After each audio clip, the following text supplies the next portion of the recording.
Hello students, welcome to exemplar classes. मैं हूं प्रवीण कुमार और हम लोग देखेंगे class 12 mathematics video number 5 for relation and function.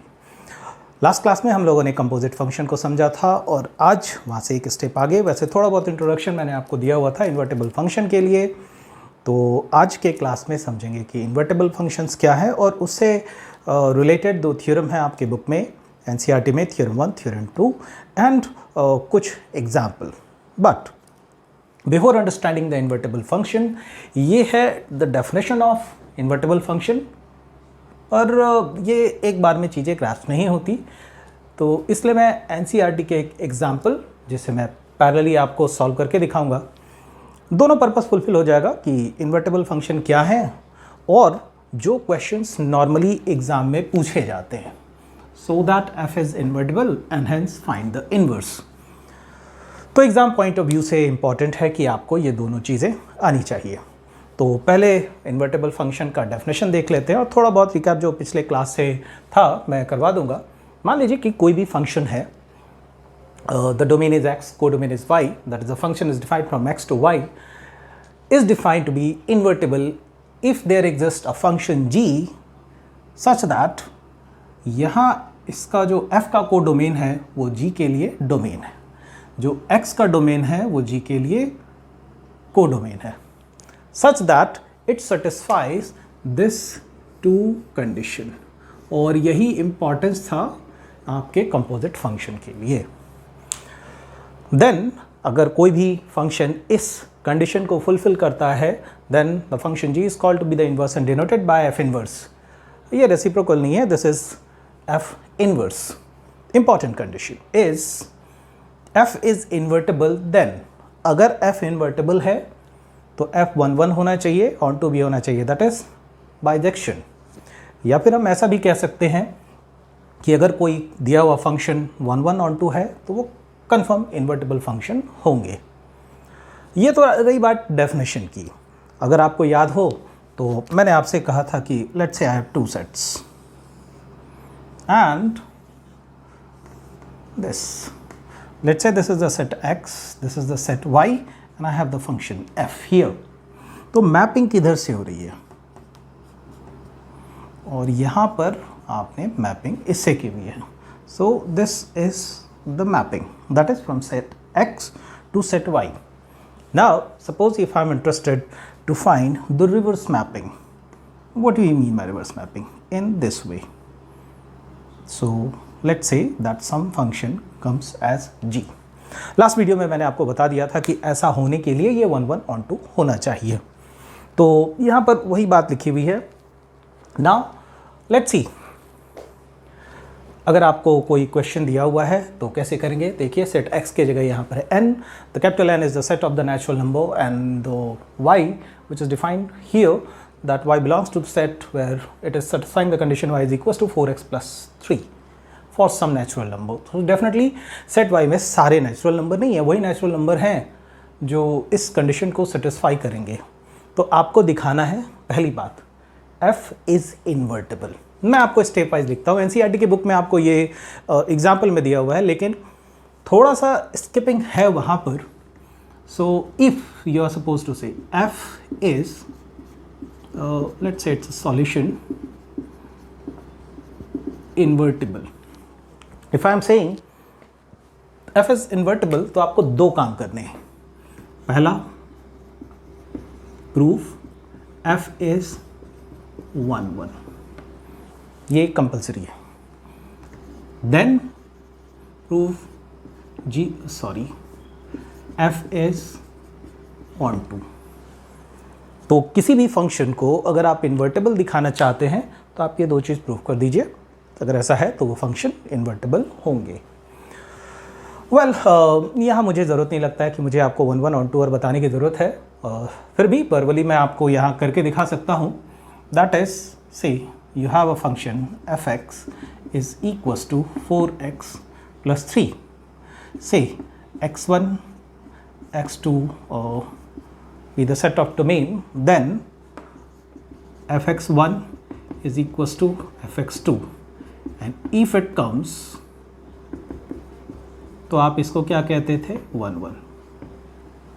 right, which we can easily see here. So we can write, इस step से ही मैं लिख दूँ, that is 4x1 plus 3 is equals to 4x2 plus 3.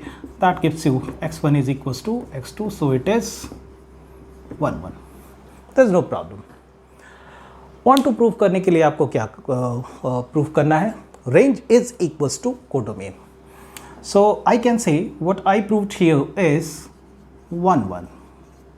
ये यहाँ से यहाँ तक मैंने 1 1 प्रूव किया. Let's say if I am saying on 2, what should I do? The function is fx is equals to 4x plus 3. What is codomain? Codomain आपका set y है and that is equals to this. Y is equals to 4x plus 3. अब अगर आप यहाँ range निकालेंगे, what is the range? You can put fx is equals to y.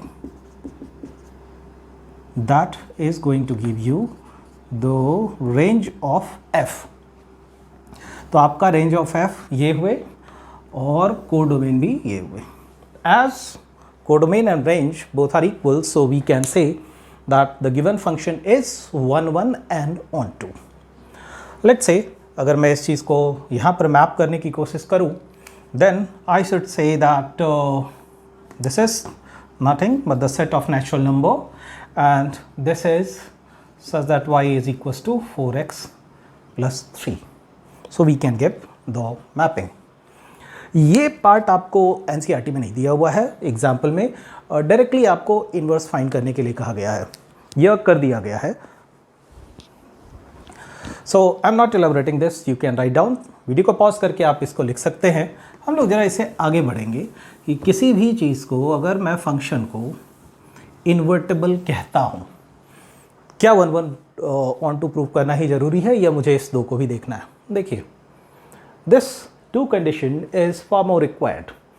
तो either we go for this way और we can go for this way.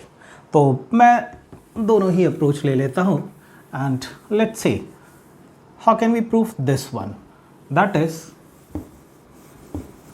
Bye using the concept of composite function. So what should I do is GOF. एक बार function फिर से लिख लेते हैं. That is fx is equals to 4x plus 3. Nothing but this, where you can say that this is belong to your set y. Now I assume that there is a function exist as g, which I'm going to tell is going to be the inverse of f. अब आप यहाँ पर देखें y is equals to 4x plus 3. Let's say solve it for x.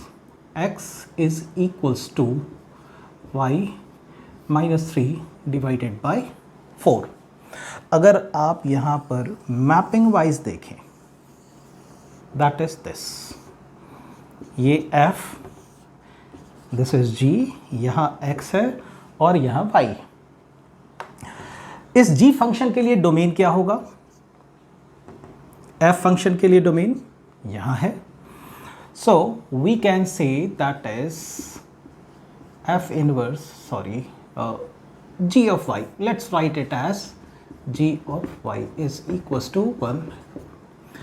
कई students को ऐसा doubt देखा गया है, x और y को लेके कंफ्यूज होते हैं. सिंपल सी चीज़ है, जब मैं कहता हूँ fx means the input is x, जो आप डालते हो वही डोमेन है. जब मैं कहता हूँ g y, why? क्योंकि हम यहाँ जो इनपुट g वाले फंक्शन में डाल रहे हैं, क्या डाल रहे हैं? y. Hence I give as gy. What it is going to give you? It is going to give you x. The same way fx आपको y देता है तो gx आपको क्या दे रहा है? x दे रहा है. तो हमने लिख दिया gy is equals to this. Well, तो gy एक ऐसा फंक्शन है जो मेरे कोडोमेन की मैपिंग डोमेन के साथ, f वाले डोमेन के साथ कर रहा है. मैं इंटरेस्टेड हूँ इस चीज़ को दिखाने में, तो ट्राई करते हैं और देखते हैं कि क्या ऐसा हो रहा है. Let's write it as g of f. Is it equals to ix? I've already discussed this in the last class that ix is nothing but the identity function. So I can write this. So we can write f of g of x. So g of fx is equals to this, ये आपका हो गया 4x plus 3. g of 4x plus 3 we can write in this way. So we can write 4x plus 3 minus 3 divided by 4. That is equals to x. Hence it comes as ix. ये रहा आपका पहला condition. अगर exist कर रहा है तो ये इसको सेटिस्फाई करेगा. सेकेंड कंडीशन को देखते हैं. Is the fog is equals to IY. So let's try. f of g of x is equals to f of g of x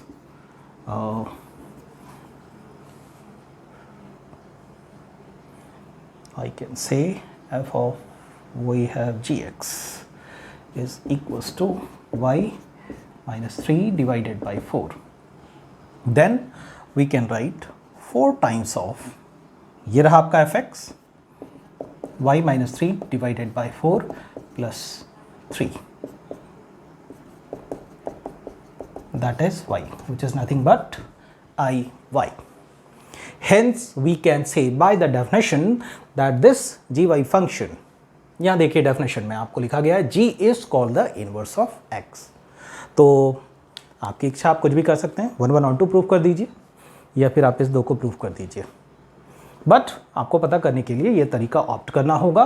put the given function is equals to y, solve it for x and you can get it. 2-4 example हैं आपको book में और कुछ exercise में हैं. कुछ problems को try ज़रूर कीजिए. सिंपल चीज़ है, बस इस वाले कंडीशन को आप याद रखिए. अब हम लोग देखते हैं एक थ्योरम जो आपके बुक में दिया गया है. We have 3 functions. Function f from x to y, function g from y to z and function h from z to s. Then prove this. ये भी कंपोजिट फंक्शन है, लेकिन आप अगर यहाँ देखोगे तो यहाँ आपको 3 फंक्शन दिख रहे हैं.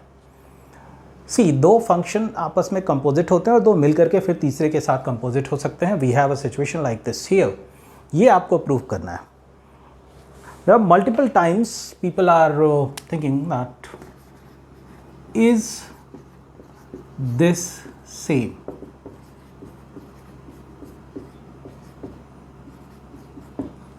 Yes, it is same. This is equals to this. यहाँ आपको बस वेरिएबल मेंशन नहीं है. तो this is the left hand side, this is the right hand side. Let's prove this as I will start it with left hand side. That is HOGOF of x. Well, when we are going to say this, मैं आपके NCERT book से refer कर दे रहा हूँ. आपको left hand side ऐसा start किया हुआ आपके बुक में ज़रूर दिखेगा. Now the thing is, what are the operations that is going to be performed first? This is going to be performed first. Which one? This. So I can write HOG and GOF को आप कैसा लिख सकते हैं? Bracket closed. अब ये भी एक फंक्शन है. As this is the function, then we can write H of G of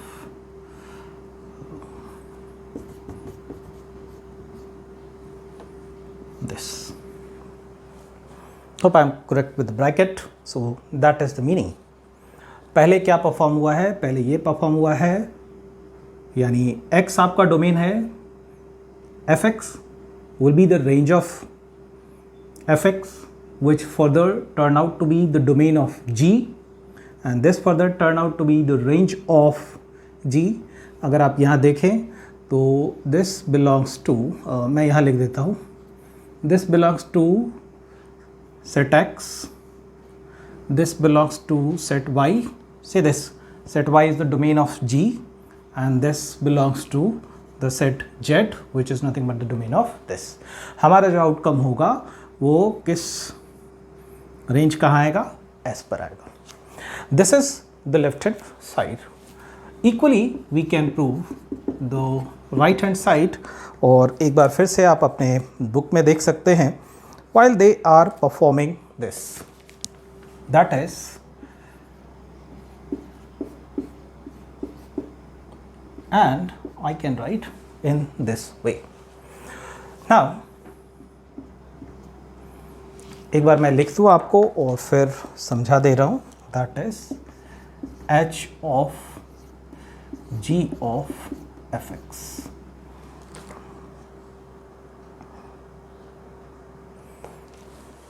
And then again by the definition of composite function.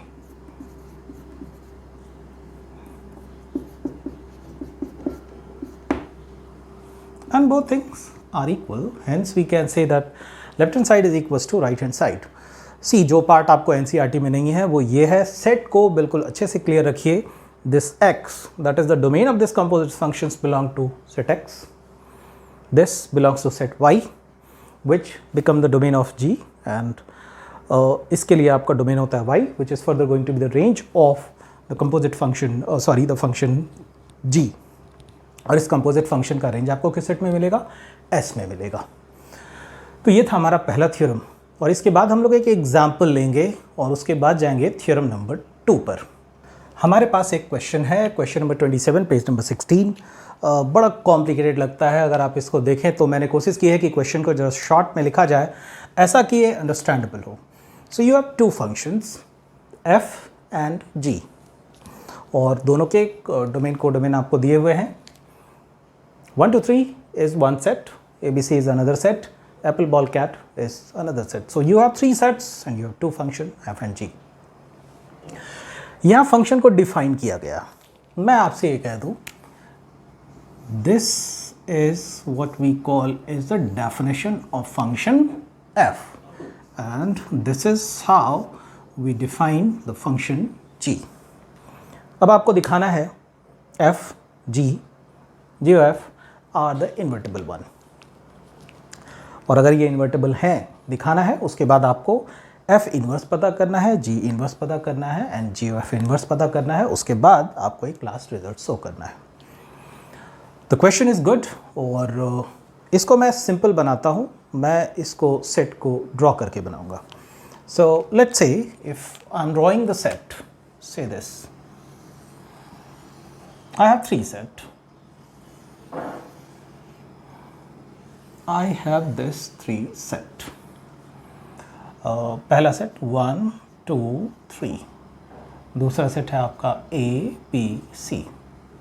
And then I can write apple, ball and cat.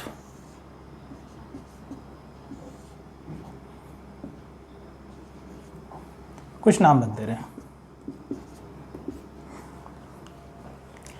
I'm going to map the function as it is given in the question. f of 1 is a, means the 1 is mapped with a. तो mapping कर दे रहे हैं.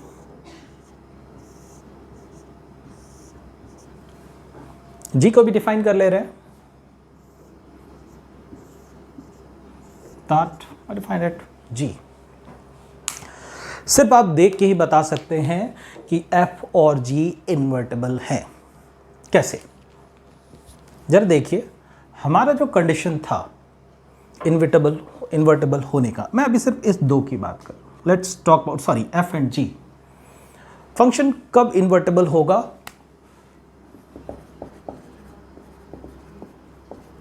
If it is 1 1 and on 2. क्या f 1 1 है? देखिए, yes, it is 1 1. Is it on 2? Yes, it is on 2. Hence, your function f is invertible. Look at the function g. Is it 1 1? Yes, a is mapped with apple, b is mapped with ball, c is mapped with cat. That is 1 1. And the range is equals to codomain. Hence, it is on 2. Hence, we can say that f and g both are invertible function. अब बात होती है g o f का क्या. याद कीजिए GOF की mapping कहाँ से कहाँ हुई थी जब आपको कंपोजिट फंक्शन पढ़ाया गया था. Hope I am clear enough. So GOF को अगर आप देखोगे, then 1 is mapped with apple, 2 is mapped with ball, C is mapped with cat. So I can say अगर मुझे इसको दिखाना है तो ये है सेट ए, ये है सेट बी, ये है सेट बी, ये है सेट सी, और इसकी mapping A to C. Clear enough? F, G, GOF, all the functions are following the rule of 1, 1 on 2. Hence, all these three functions are invertible. तो अब है कि अगर ये invertible है तो इसकी वैल्यू क्या होगी? Well, अगर मैं कहता हूँ F इनवर्स, बताइए मैपिंग किस सेट से किस सेट में होगी? F इनवर्स की मैपिंग F के ऑपोजिट होती है, that is set B to set A। तो इस F इनवर्स के डोमेन कहाँ है? सेट B पर। सो F इनवर्स A मैपिंग किधर होगी? 1, F inverse B will be 2, F inverse C will be 3. Done. In the same way, the G inverse mapping is C to B, and I can say that is define G inverse apple is with A, G inverse ball is to be mapped with B, G inverse cat is to be mapped with C। तो ये mapping हो गई। GOF जैसे कि मैंने यहाँ पे define कर दिया, मैं इस जगह को बचा रहा हूँ इस कंडीशन के लिए। सो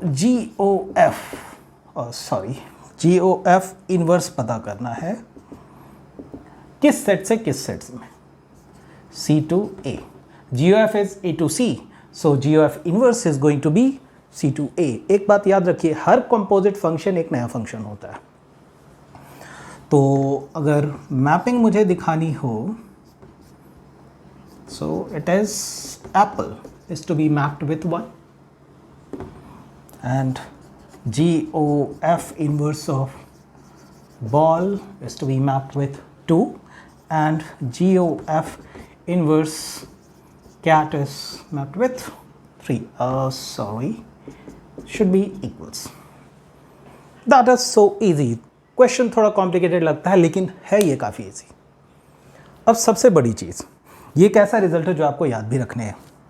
तो मैं ज़रा डिफाइन करता हूँ इसे। GOF इनवर्स, एक काम करते हैं, we should take it for 1 element, बाकी आप कर लोगे, ज़रूरत होगी तो 3 भी कर लेंगे।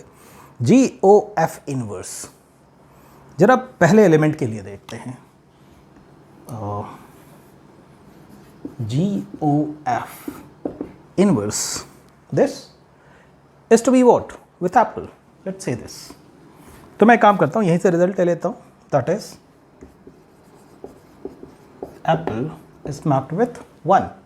What I'm going to prove you is F inverse O G inverse, क्या ये equals to 1 होगा?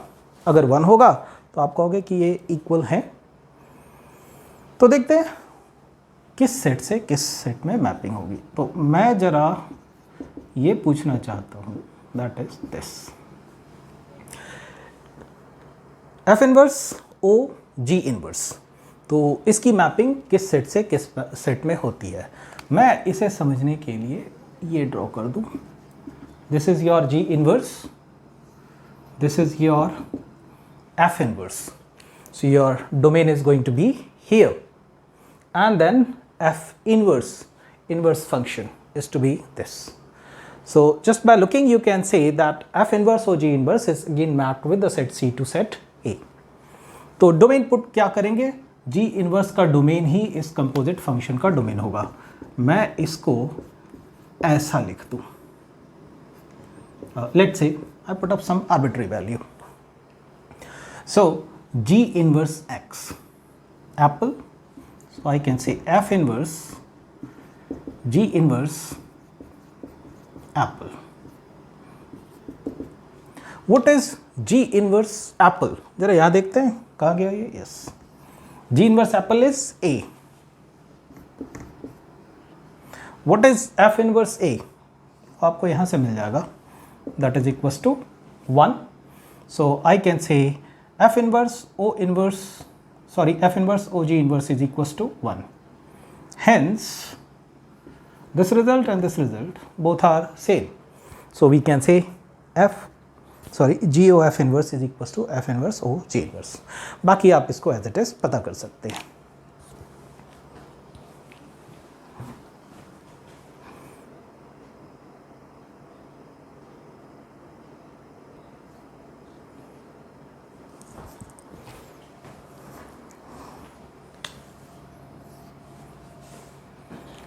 We need to see theorem 2. Theorem 2 देखने से पहले इसको देख लेते हैं कि what is theorem 2. That is, suppose if I have two functions f and g which is defined in this way, f is from set x to set y and g is from set y to set z, be two invertible function. Remember, जब हम लोग invertible function कहते हैं तो इसका मतलब f o f inverse is identity function, f inverse o f is identity function. G O G inverse is identity function, G inverse O G is identity function. आपको क्या दिखाना है? That is G O F, which is the composite function of f and g, is also is going to be invertible with G O F inverse. एक बात याद रखिए, अभी जो रिजल्ट आपने देखा था पिछले एग्जाम्पल में, that this is invertible with this and this is also invertible with this because these two are equals to each other. तो NCERT के बुक ने आपको क्या किया है? दैट इज, अगर मैं इसको प्रूफ करना चाहता हूँ तो मैं इस कंपोजिट फंक्शन को इसके साथ भी इन्वर्टिबल दिखा सकता हूँ. And what we are going to prove is this is invertible with this. ये दो आपस में फंक्शन है. याद रखिए, ये एक नया फंक्शन है, ये भी एक नया फंक्शन है. So this is here composite with this is a identity function, and the reverse, this composite with this function is again the identity function. अगर आप इसका कोई नाम दे दो तो आप दे सकते हैं is F inverse O G inverse G O F is IX. ये हम लोग प्रूफ कर देंगे. सिमिलरली ये भी प्रूफ हो जाएगा, और क्योंकि ये दोनों सही है इसका मतलब हमारा दिया हुआ स्टेटमेंट सही है. कई बार सबसे बड़ी दिक्कत वाई इज दिस सेट, क्यों, ये बात समझ नहीं आती है. तो चलिए मैं पहले ये क्लियर कर दूं कि why this is identity function in x, why this is identity function in Z. Z आप खुद निकाल लोगे. जी ओ एफ एक कंपोजिट फंक्शन है. Say this. What is going to be the domain of this? F का domain is going to be the domain of GOF. तो identity function आप किसको कहते हैं? When you have fx is equals to x, यानी जो हमारा domain है, हमारा रेंज भी उसी सेट में आए. तो x का डोमेन, यहाँ आपका डोमेन है x, आप इसको ऐसे लिखते हैं g of f of x is equals to what is the identity function, यानी x. तो इस कंपोजिट फंक्शन का जो आप आउटकम देखेंगे वो x के सेट पर आएगा, यानी input is equals to output. इस कंपोजिट फंक्शन का इनपुट x वाले डोमेन में है. सेम वे अगर आप इस स्टेटमेंट को देखें, पहले कौन सा ऑपरेट होगा? This one. और गॉफ का यहाँ पर अगर आप देखें, so if I can write, जो मुझे मिटाना होगा F inverse O G inverse,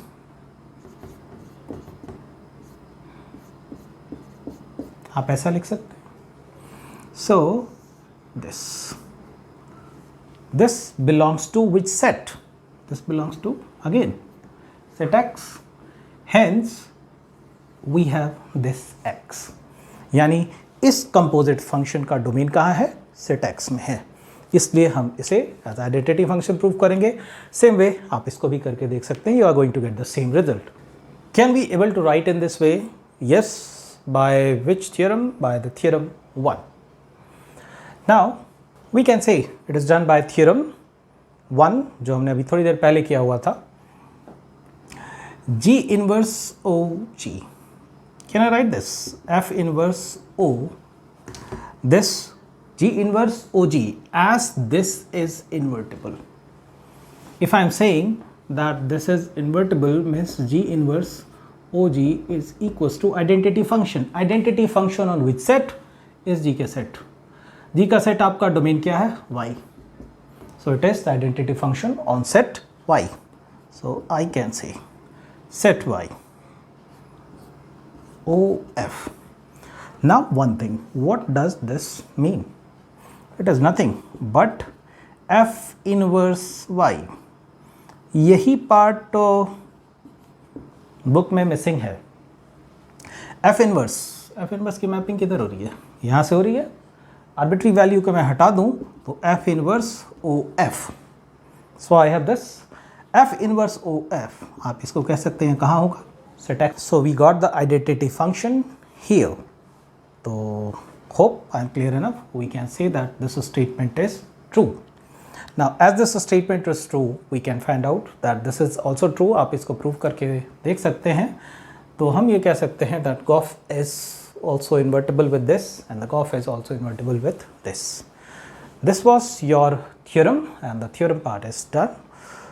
Next class we are going to see some of the questions. वो questions जो कई students ने try भी किए हैं, attempt भी किए हैं, कुछ ने test भी दिए हैं. कुछ अच्छे स्कोर्स हैं, कुछ में काफ़ी डाउट है. So I will take the doubts.